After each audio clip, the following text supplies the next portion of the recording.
Welcome back, beautiful souls, to Rinas Romance 2, the place where love is wild, fated, and always, always worth fighting for. Before we begin tonight's story, if you are new here, hello, I am so glad you found us. Please hit that subscribe button right now and tap the bell so you never miss a new story. And to my returning family, thank you. You are the reason I keep telling these tales. Tonight's story is called The Alpha's Disguise. It is a story about a powerful man who learned to hide himself, about a woman who learned to make herself small, and about the 3 days that changed everything. For both of them, get comfortable, get cozy, maybe light a candle. This one is going to make you feel things.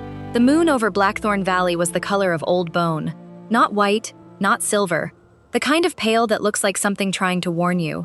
Lena Ashford noticed it from the window of the farmhouse kitchen, her hands wrapped around a mug of chamomile tea she had made 20 minutes ago and still had not drunk. The tea was cold now. She had been standing at that window for a long time, watching the pine trees at the ridgeline bend in the evening wind, their dark shapes moving like slow, patient things that had all the time in the world. She was 24 years old, and she felt ancient. In 2 days? No, less than that now. In 38 hours. The delegation from the North Peak Pack would arrive at her family's property, and whatever they saw, whatever they decided, would determine the rest of her life. Her father had told her 3 weeks ago.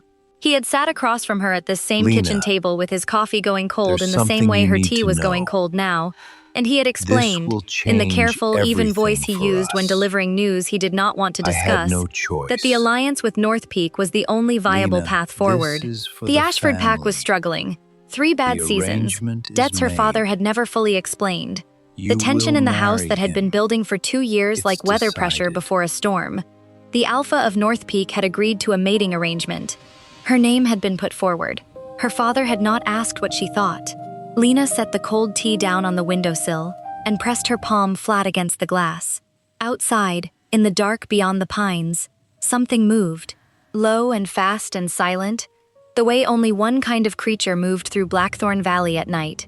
She told herself it was a deer. She went to bed and did not sleep.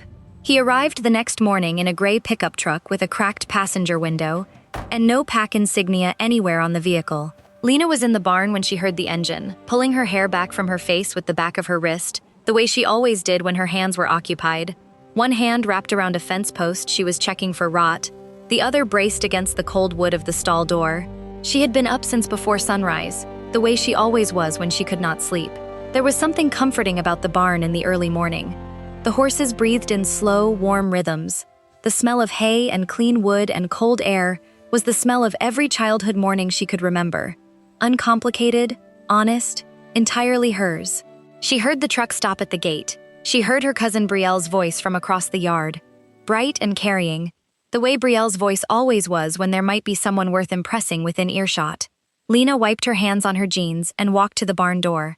The man climbing out of the truck was not what she had expected. She was not sure what she had expected. An advance rider from a powerful pack's alpha.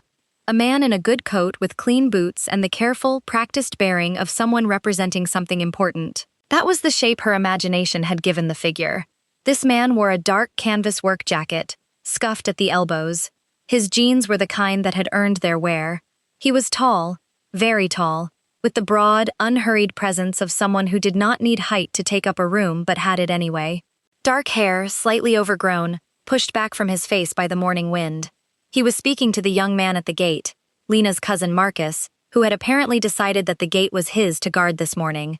And from across the yard she could see the slight nod Marcus gave, pointing toward the main house. The man thanked him with the quiet ease of someone who never needed to perform gratitude. He did not look around the property the way visitors usually did. He did not look at the house or the outbuildings or the ridgeline. He looked at the barn. He looked directly at her. For 1/2 second, less, barely a breath, he held her gaze across 30 feet of frost-pale yard. Then he dropped his eyes politely and turned toward the house. Lena stood in the barn doorway for a moment longer than she needed to. I don't know him, she thought. And then, more quietly, he doesn't walk like a man who works for someone else. She found out his name at breakfast. Her Aunt Vera was running the kitchen with the kind of controlled urgency that meant company was coming, and appearances had to be managed. Bacon, eggs, proper coffee, the good plates, the napkins folded into neat squares. The man was at the table by the time Lena came in from the barn, hands still faintly cold, hair slightly windblown. She had not bothered to change. She sat at the far end of the table and reached for the coffee. Lena, her aunt gave her the look. You could have. I've been up since 4, Lena said pleasantly. I checked the east fence and rotated the horses and fed the chickens. I think I've earned some coffee. Brielle, seated to her left, pressed her lips together in the way that meant she was choosing not to laugh. The man at the other end of the table, the one with the work jacket now folded over the back of his chair, looked up. Colt, he said. I'm here from the North Peak delegation, waiting on some paperwork. They sent me ahead to check arrangements. His voice was lower than she had expected. Not loud. The kind of voice that did not need volume, because it had weight instead. Lena, she said. I live here. I know, he said. She looked at him. He looked back with a steadiness she had not encountered before. In a stranger. The particular quality of attention she associated with people who had learned to see things clearly and did not flinch from what they found. Then he looked back at his coffee. Lena wrapped her hands around her mug and thought, something about that man is not what it appears to be. He watched her for most of that morning. Not obviously. He had spent too many years in rooms where being observed meant being controlled to ever make watching someone obvious. He was simply present, in the yard, near the fence line, carrying a split rail to the woodpile, and she was simply there, moving through the property with the unhurried efficiency of someone who knew every inch of a place. She worked the way she had at the barn door, practically, without self-consciousness, with the particular absorbed quality of someone who was somewhere else inside their own head, while their body moved through familiar motions. She was not what he had expected. Cale Dravenwood, alpha of the North Peak Pack, the man his people called the Iron Wolf. The man who had not smiled easily since his 22nd year, when he had understood what it truly meant to carry a pack on his shoulders, had expected exactly what the photograph sent to his estate had shown him. A composed young woman in a floral dress, seated carefully, her expression arranged into the pleasant neutrality of someone who had been told exactly how to present herself. He had not expected the woman who was now hauling a bale of hay across the yard in old boots and a flannel shirt, talking to one of the horses over the paddock fence, with the ease of someone holding a conversation with an equal.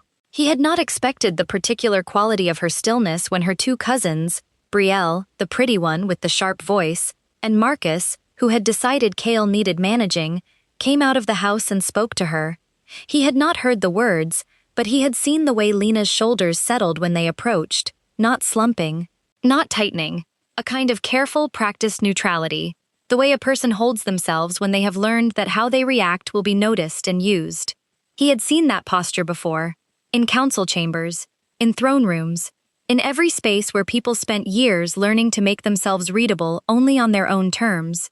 He had worn it himself. He set the rail down on the woodpile and stood in the cold morning air, and the feeling that moved through him then was not the cold, efficient assessment he had prepared himself for when he had ridden north to evaluate an alliance. It was something older than that, something that lived below strategy and calculation, and the long practice of keeping his own nature contained. His wolf stirred. He told it, firmly and quietly, to be still. She found him at the fence line in the afternoon. He had spent an hour and a half learning the Ashford property the way he always learned a new place, methodically, cataloging what he saw with the practiced attention of a man who had survived 12 years of leading a pack where not everyone had originally wanted him to succeed. What he found was a place under quiet strain. The main house had the bones of something proud. High ceilings, wide windows, good stone, but the details told a different story. Gutters that needed replacing. A section of fence on the north field that had been patched and repatched until the patches were more fence than original. The truck in the outbuilding was 3 seasons past needing a new engine. The Ashford pack was not failing. It was not flourishing either. It was the particular state of a thing that had not yet decided which direction it was going to fall. He was standing at the north fence, hands on the top rail, looking out at the ridgeline, when he heard footsteps in the frost-stiffened grass behind him. He did not turn around. The east section is worse, Lena said, coming to stand beside him. She looked at the fence, not at him. My father keeps patching it instead of replacing it. I've been telling him for 2 years. You're right, Cale said. It needs replacing. A pause. You checked the east fence? I check everything. Another pause. Longer. A crow called from somewhere in the pines, and was answered by silence. You said you were here about paperwork, she said. I did. You've been outside all morning. Fresh air helps me think. She turned and looked at him then, and he looked back, and the quality of her attention was the same thing he had noticed in the yard that morning, unhurried and complete. The look of someone genuinely trying to understand something rather than assess it. "What's your last name?" she asked. "Drake," he said. The shortened version of his name. Not quite a lie. She held his gaze for another moment. Then she looked back at the ridgeline. "The delegation arrives tomorrow," she said. "I know. You should know then." She paused. "My cousin Marcus is going to try to monopolize them at dinner. He thinks an alliance with North Peak is his opportunity to advance his position in the pack." She was quiet for a moment. "He's not wrong, actually, but he'll be obvious about it, and that won't help anyone." Kale looked at her. She said this without bitterness, without performance, just the flat, clear observation of someone used to seeing dynamics accurately and having nowhere to put the information. "Who do you usually tell things like that to?" he asked. She glanced at him, surprised. It was the first time he had seen surprise on her face. She recovered quickly. "Nobody," she said simply. "There's no point." She walked back toward the barn. Kale stood at the fence line for a long moment after she was gone, looking at the ridge where the pines stood still and dark against the pale winter sky. His wolf, which he had told to be still 2 hours ago, was watching her go. "Oh, I'm sorry. I need to stop right here for just one moment.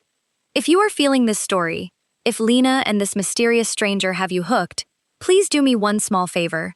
Hit that like button right now, and if you haven't subscribed yet, subscribe to Rinas Romance too. Drop something in the comments. Are you team, he's definitely the alpha, or are you convinced she already knows? Let me know. I love reading every single one of your thoughts. Okay, back to Blackthorn Valley. She did not mean to overhear. That was the truth of it, even if no one would believe her. She had simply been passing the study hallway, her father's study, the one with the door that never quite latched all the way, and a voice had come through the gap that made her slow without deciding to. Her father's voice, tighter than usual. "Everything needs to go smoothly, nothing unexpected. She needs to be ready." And then another voice. Male, formal. The man called Raymond, the family's pack advisor, a broad man with pale eyes that moved too fast. She had noticed him that morning at breakfast, sitting close to her father, speaking in tones she was not meant to hear. "She's ready. She won't cause any trouble. She never does."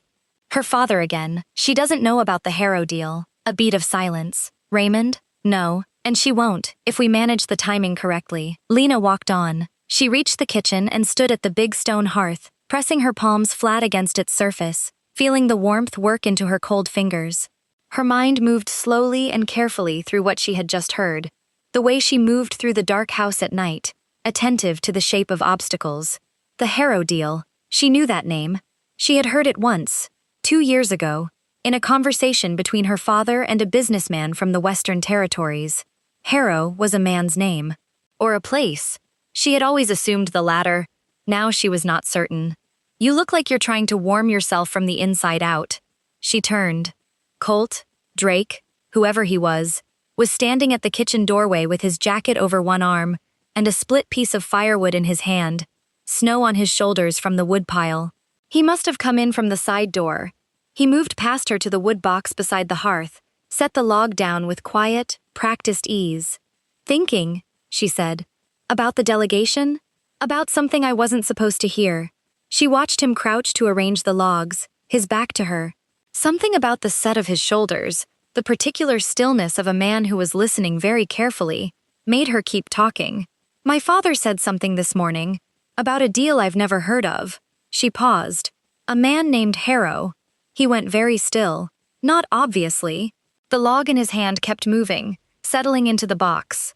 But the quality of his stillness changed, the way still water changes when something disturbs its surface deep below.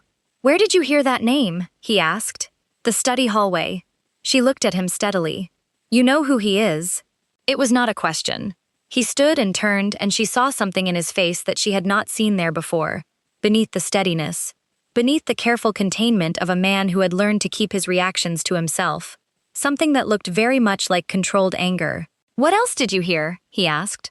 "She won't cause any trouble. She never does." She said it quietly. "And she doesn't know about the Harrow deal." A silence fell over the kitchen. Outside, The wind pushed at the old farmhouse walls with the low, patient sound it made all winter in Blackthorn Valley. The fire crackled and shifted. "Can I ask you something?" Lena said. "You can ask. Why did you move my horse blankets yesterday?" "In the barn. They were stacked by the south wall. Someone moved them to the north corner." The faintest change in his expression. "Almost nothing. The south wall has a gap at the base. Cold air pools there at night." He paused. "The north corner is more sheltered." She looked at him for a long moment. "I've been stacking them on the south wall for 3 years," she said. "They've always been fine." "The wind shifted this season," he said. "It won't always come from the same direction." Something about the way he said it, quiet, matter of fact, as though he had noticed the gap and simply fixed it without needing credit, made something tighten in her chest. "You're not just here for paperwork," she said. He looked at her. "You don't have a pack advisor's energy," she continued. "You don't have a messenger's energy. You have the energy of a man who is used to walking into a room and having it rearrange itself around him." She paused. "You've been watching this property all morning. You checked the fence line I mentioned without me having to show you where it was. And when I said Harrow's name just now, you went still the way people go still when something matters." Another pause. "So who are you really?" The kitchen was very quiet. He looked at her for a long moment. Then he said, "You notice a great deal." "I've had to," she said. Something moved behind his eyes. Not alarm, not the careful recalculation she might have expected. Something closer to recognition. The expression of a person who had heard an echo of their own experience somewhere unexpected. "I'm not here to harm you," he said. The plainness of it startled her. No deflection. No continued performance of the cover story. Just the statement, direct and certain. "That's not the same as telling me who you are," she said. "No," he agreed. "It isn't." She held his gaze. Then she turned back to the fire. "The delegation arrives in the morning. Whatever you're doing here, be careful. Raymond notices things." She looked at him over her shoulder. "And unlike me, I don't think he cares whether you get hurt." She left the kitchen before he could respond. He found her at midnight, not because he had planned to. He had spent the evening doing what needed to be done, moving through the sleeping house with the silence he had learned not as a skill but as a necessity, finding the locked cabinet in the study, reading the document inside it with the kind of careful, absolute stillness of a man who needs to be certain of what he is seeing before he allows himself to react. 3 pages, clear, careful, damning. The agreement between her father, Robert Ashford, and a man named Victor Harrow of the Western Ridge Territories. Lena would be presented to the North Peak Alpha as a potential mate. When the arrangement failed to reach a conclusion, as it was designed to fail, she would be transferred quietly to Harrow's custody, presented as a voluntary relocation, a fresh start. The words voluntary relocation sat on the page in clean, careful ink. Cale had set the document down and pressed the heels of his hands against his eyes and stayed very still for a long time. Then he had picked it up again and read it through twice more, because a man in his position did not act on one reading of a document. Victor Harrow. He knew that name.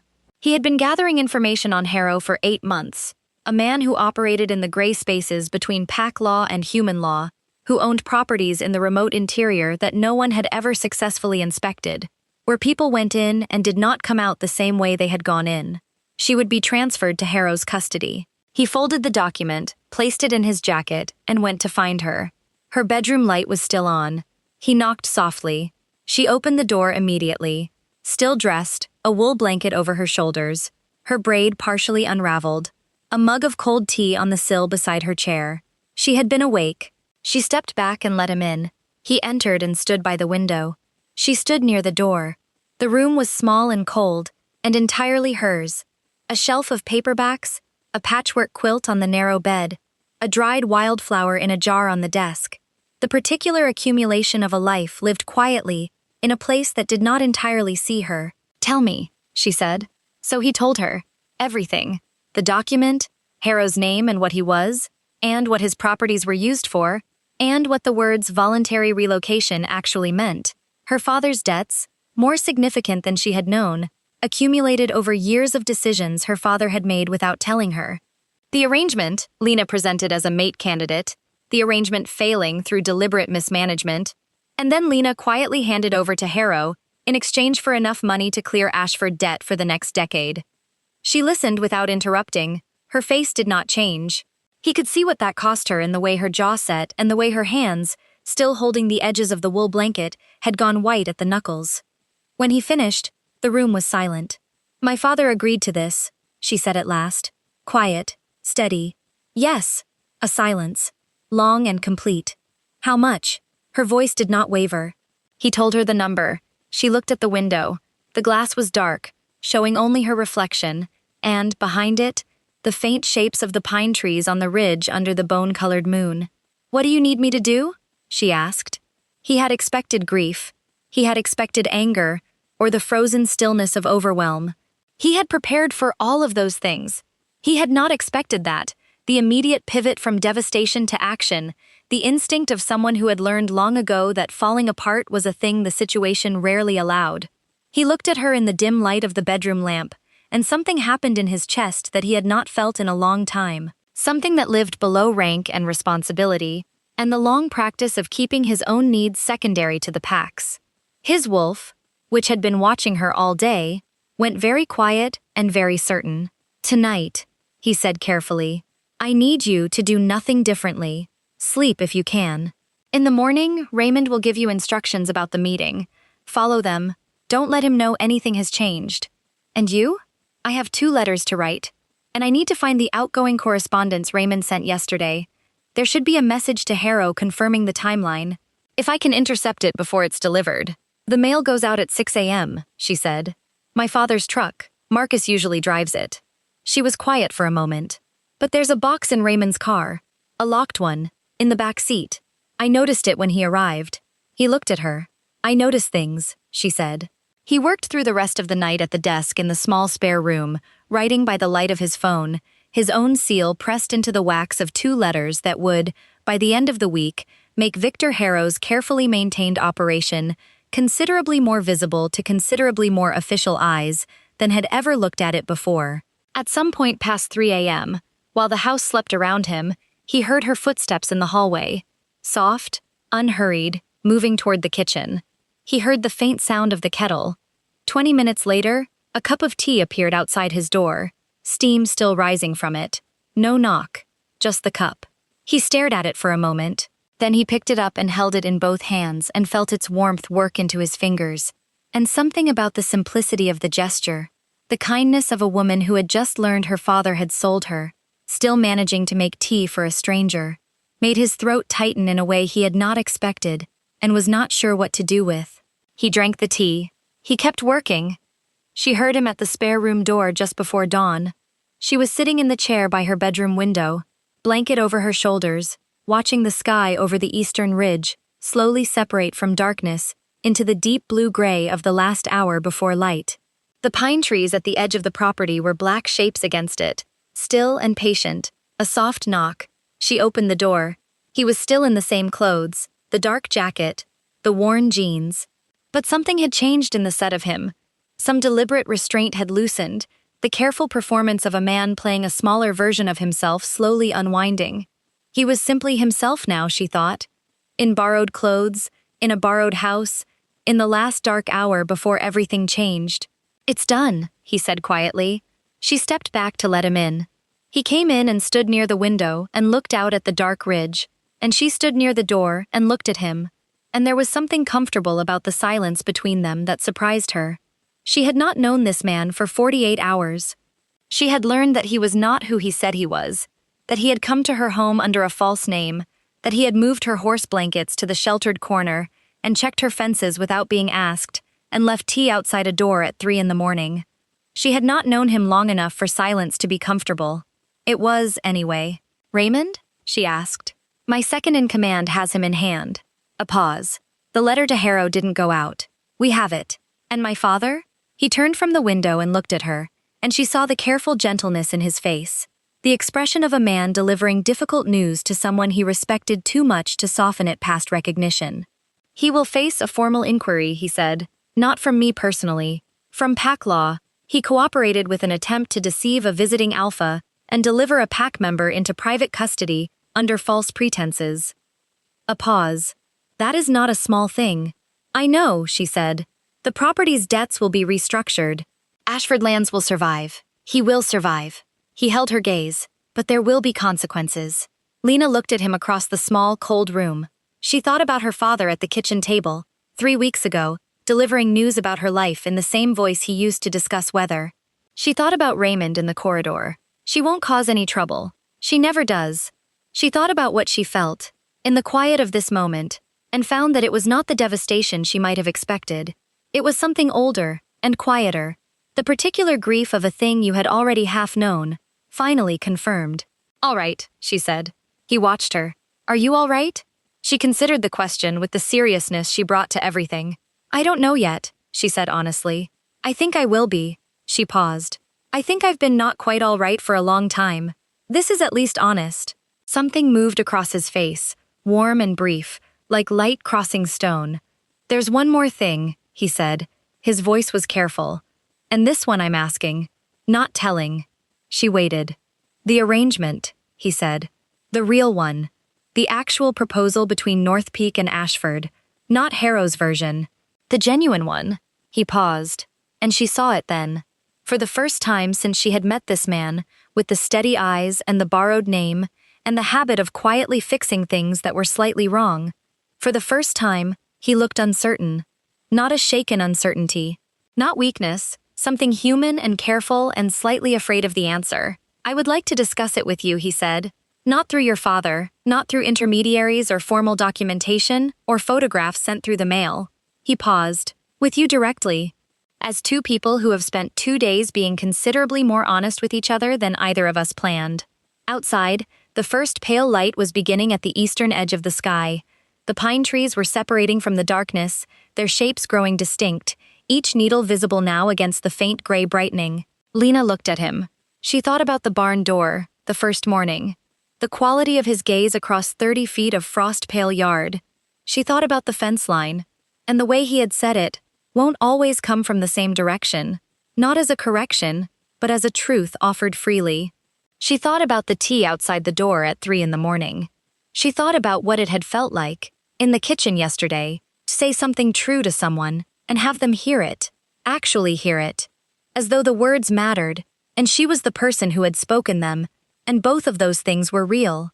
She thought about 24 years of making herself small in this house, stacking things on the south wall because she had always stacked them there, standing at the window in the dark, watching a life that was being organized around her, without anyone asking what she wanted to be inside it. "I'm listening," she said. He told her his name, his full name. It landed in the small bedroom the way a stone lands in deep water, the sound of it brief, the ripples of it spreading outward in the silence, and Lena felt them reach her, and understood suddenly how far down the water went. Cale Dravenwood, the Alpha of North Peak, the Iron Wolf, the man whose name was spoken across 6 territories with the particular combination of respect and caution that told you more than any official biography. He had been here, in her barn, moving her horse blankets, drinking her family's coffee at the kitchen table, checking her fence line in the cold morning air. Lena did not move for a long moment. Then she said, very quietly, "You came here yourself?" "Yes," dressed as. "Yes, to see me." A pause before the word. "Yes." She looked at him. This man who was a king among wolves, standing in her small, cold bedroom in the last gray hour before dawn, looking at her with the expression of someone who had put down something very heavy and was not sure what came next. "Why?" she asked. He was quiet for a moment. "Because I was told what you looked like in a photograph," he said. "And I didn't want a photograph. I didn't want the version of you that had been arranged and dressed and positioned and sent to me like a piece of evidence." He paused. "I wanted to know who you actually were, before I gave my name and my pack's commitment to anything." Another pause, quieter. "I didn't expect to find what I found." "What did you find?" she asked. Her voice was low and steady. He looked at her for a long moment in the gray pre-dawn light. "Someone who gets up before sunrise to check fences that aren't her responsibility," he said. "Someone who talks to horses like they're people, and probably listens better when they answer. Someone who offers porridge to strangers and leaves tea outside doors in the middle of the night." He paused. "Someone who was told last night that the people closest to her had betrayed her, and whose first response was to ask what she could do to help." The sky outside the window had lightened another degree. The pine trees were fully visible now, their shapes sharp and clear in the early morning. "I've spent 12 years," he said carefully, running a pack and making decisions, and carrying things, and being the person that a lot of other people needed me to be. I'm not complaining about it. It's my life, and I chose it. He paused. But I have not. He stopped. Started again. I have not sat quietly in a kitchen with someone, and felt like the silence was comfortable in a long time. Lena looked at him. The silence at 3 a.m? She asked. Yes. When you were writing letters that could dismantle a man's criminal operation, and I was making tea. Yes. She was quiet for a moment. That's a very particular thing to find comforting. I'm a very particular person. Something happened in her chest. She had not expected to smile, not this morning, not after everything the night had held. But the corner of her mouth moved despite herself. The horse blankets, she said. South wall gap, he said. Cold air pools. I've been doing it wrong for 3 years. The wind shifted. She looked at him. He looked back. You checked my east fence without me asking, she said. It needed checking. You carried split rail to the woodpile. It was there. You left tea outside a door in the middle of the night. A pause. His expression was unguarded in a way she had not seen from him before. You looked like you hadn't slept. I hadn't, she said. The sky was fully lightening now. Outside, somewhere in the pines, a bird began to call. One note, then another, then the slow-building chorus of a Blackthorn Valley morning. I have a question, Lena said. Ask. The photograph they sent you. She paused. Was I sitting in a floral dress with my hands folded in my lap? He looked at her steadily. Yes. Did it look like me? He was quiet for a moment. It looked like a version of you, he said carefully, that had been told exactly how to sit. She nodded. One small, precise movement. Then she looked at him. This man who had arrived 2 days ago in a cracked window truck with a borrowed name and the habit of quietly fixing what was broken. And she said, Ask me the question, Cale. The use of his real name, for the first time, seemed to land on him like a hand on the shoulder. He straightened slightly.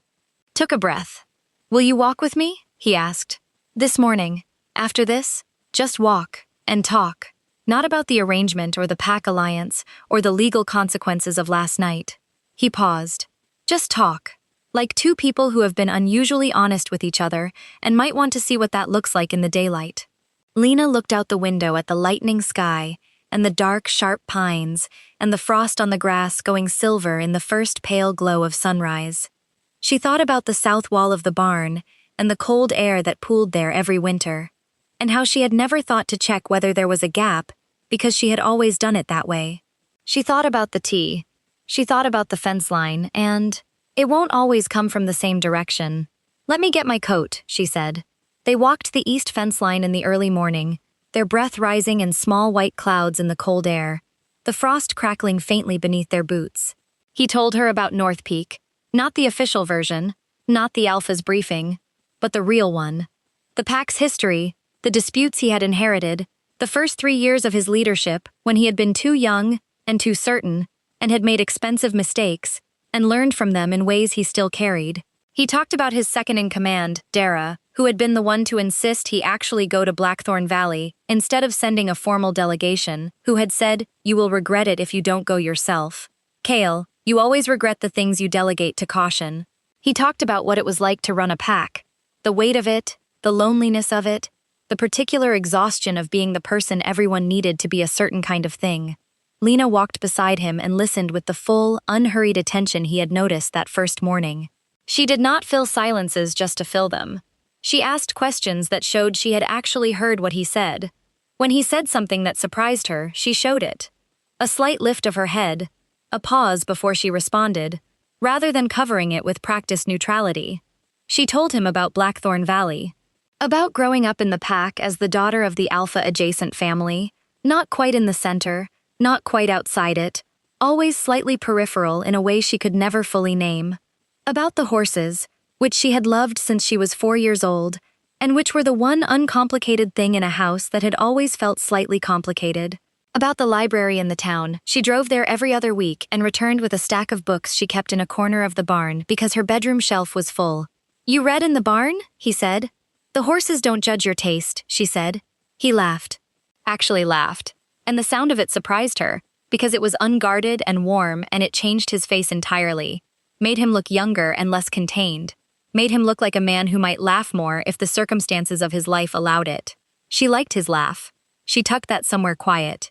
They walked the full perimeter of the Ashford property, which took most of the morning. At some point, the frost melted off the grass, and the pale winter sun came through the clouds and made the valley go gold and gray in shifting patterns. And Lena pointed out the spot at the northeast corner, where her grandfather had planted a ring of birch trees 40 years ago, and where in the summer, the light came through the leaves in a way that made it look like something underwater. Cale stood at the edge of the birch ring and looked at it for a moment. "I want to see it in summer," he said. He said it simply, not as a statement of intention or a negotiating position, as a true thing that he had felt and said because he felt it. Lena looked at him. He was looking at the birch trees, bare-branched in the winter morning, their white trunks bright against the dark pines beyond. "Then come back in summer," she said. He looked at her then, and something passed between them in the winter morning light.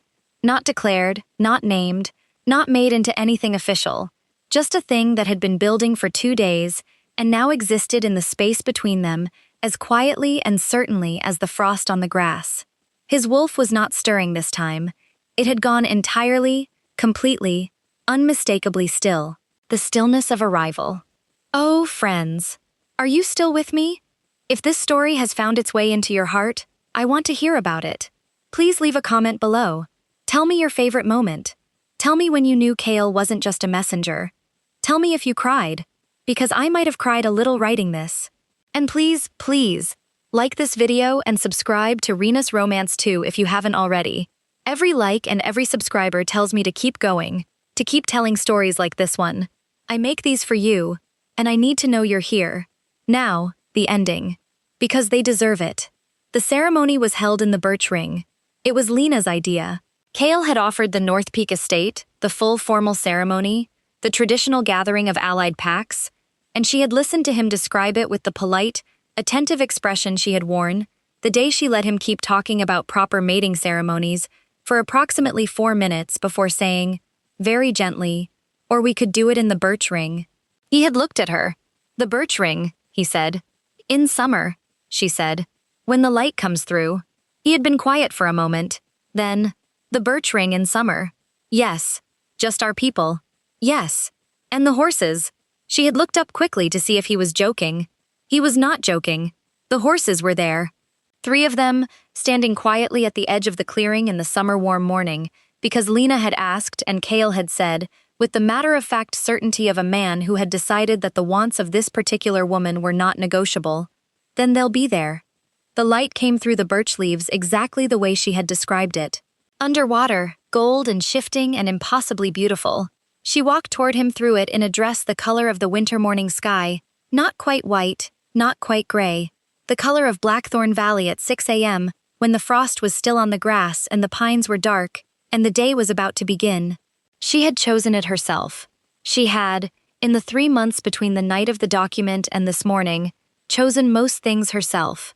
An unfamiliar experience that she was slowly, deliberately, learning to inhabit. He had made that possible. Not by insisting on it, but by asking. By asking, every time, in the quiet way of a man who had decided that her answer mattered more than the efficiency of the decision. "What do you want for the ceremony? What feels right to you? Do you want a formal reception or something smaller? Who do you want there?" Be honest, not diplomatic, just honest. She had been honest. She was still getting used to how that felt. He stood at the center of the birch ring in a dark shirt with his sleeves rolled up to the elbows because she had mentioned, once, in passing, that formal ceremony dress always looked slightly uncomfortable on men who spent their lives outdoors. He had showed up on the morning of their ceremony in clean, good clothes, with his sleeves rolled up, and she had felt something in her chest that she still didn't entirely have a name for. She stopped in front of him. "Hi," she said. "Hi," he said. His voice was low and warm and private, the voice he used only when they were close enough that no one else needed to hear, the voice that belonged to the version of him that lived underneath the Alpha's gravity. "You look," he started. "Don't," she said, because she could feel herself starting to cry, and she had very firmly decided she would not cry before the ceremony. She reached out and took his hands. "Just say the words." He looked at her for a moment with the expression she had seen for the first time that morning in her bedroom, the one that lived below steadiness and authority, the human, careful, slightly afraid one, except that it was not afraid anymore. It was the expression of a man who had found what he was looking for, and knew it, and was not afraid of it. "I came to Blackthorn Valley," he said quietly, "to make a rational decision about a political alliance. I came in borrowed clothes with a borrowed name, and I told myself I was being practical." His hands tightened slightly around hers. "I lasted approximately 45 minutes before I watched you haul a hay bale across a yard talking to a horse, and I stopped being practical entirely." The birch leaves moved in the summer air. Light shifted across the clearing. "I moved your horse blankets to the north corner," he said, "because there was a gap on the south wall, and I did not want you to be cold. And then I realized that I had just given myself away, that fixing the things that needed fixing was not something I had decided to do. It was simply what happened when I was close to you." He paused. "I don't think that's going to change." "It's not," she said softly. "I've already started keeping a list." He raised an eyebrow. "A list? Of things you've quietly fixed?" "I'm up to 14. 14. The gate hinge, the barn door latch, the loose step on the east porch. That step was dangerous," he said, and she laughed. Actually laughed. The unguarded kind that she was also still getting used to. And the birch ring held the sound of it, warm in the summer air. He brought her hands to his mouth and pressed his lips to her knuckles, and above them the leaves made their underwater light, and the horses stood at the edge of the clearing, watching with their patient, ancient eyes. "I'm going to love you for a very long time," he said, very quietly, just for her. She looked up at him. "I know," she said. "I knew when you moved the horse blankets." In the months that followed, the story spread through the valley packs, the way true stories always spread, slowly at first, then all at once, accumulating detail and losing it in equal measure, until what remained was something simpler and more enduring than the complicated truth.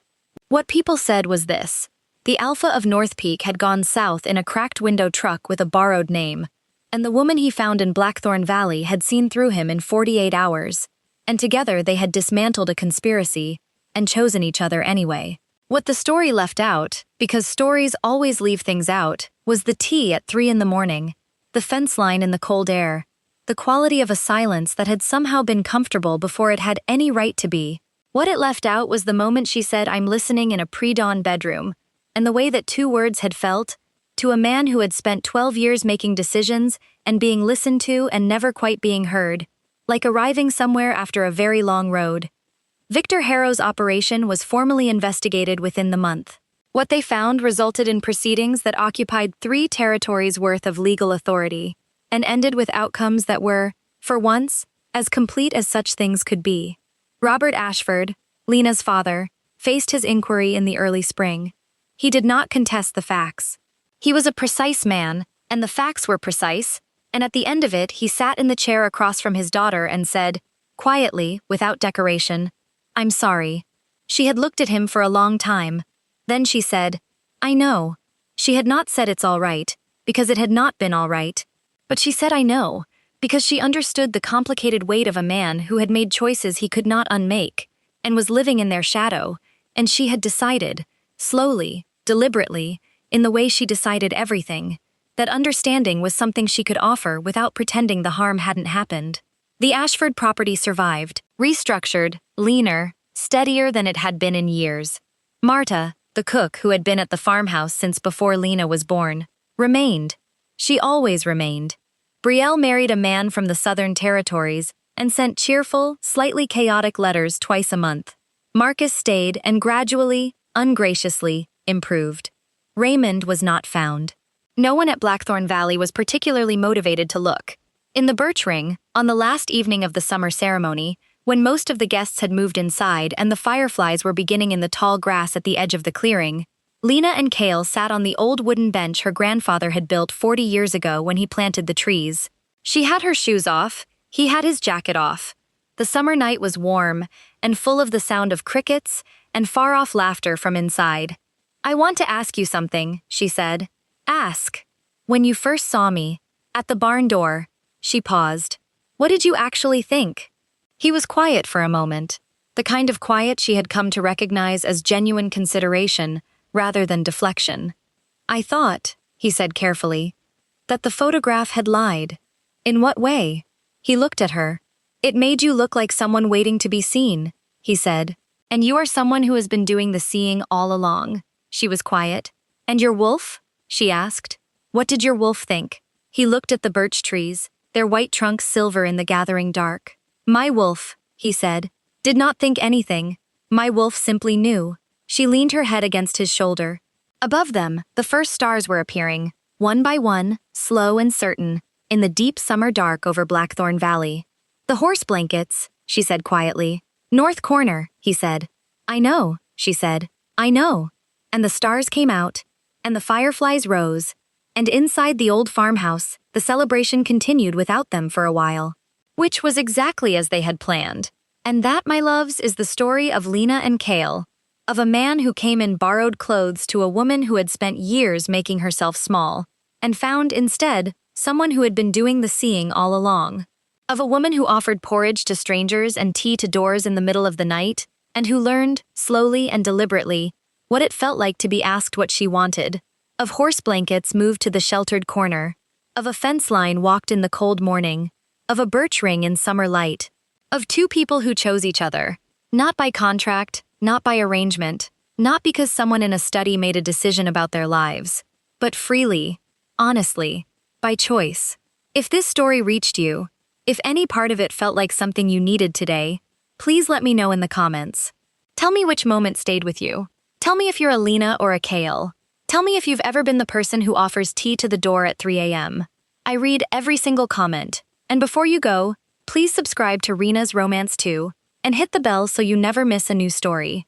Like this video if it gave you something good. Share it with someone who needs a love story today. Every single one of you makes this channel possible. Until next time, stay warm, stay hopeful, and remember, the right person will always move the blankets to the sheltered side. Good night, loves.